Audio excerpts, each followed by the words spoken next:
திண்டுக்கல்லேருந்து பழனிக்கு போகக்கூடிய பிரதான சாலையில் அந்த கணக்கம்பட்டி அமைந்துள்ளது. அந்த கணக்கம்பட்டி மெயின் ரோட்டில் உட்காந்துருப்பார். ஓரமாக ஒரு மேஜைக்கு மேலே ஒரு மேடையில் உட்காந்துருப்பார் மூட்ட சுவாமிகள். அவரை பற்றி அவ்வளவா தெரியாது, அந்த ஊரில் இருக்கிறவங்களுக்கே தெரியாது.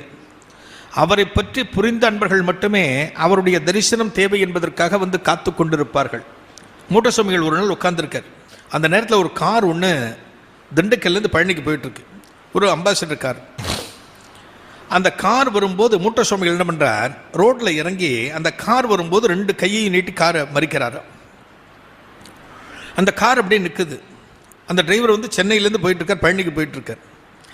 இவர் யாரும் ஆளை பார்த்தா ஒரு பரதேசி மாதிரி இருக்கு, நம்மகிட்ட தானே பிடுங்கிறதுக்கு வந்திருக்காரா அப்படின்னு பயத்தோட டிரைவர் நிறுத்துறார். அந்த காரில் யார் இருக்காங்கன்னா ஒரு கணவன் மனைவி, முன்னாடி ஒரு பையன் உட்காந்துருக்கான்.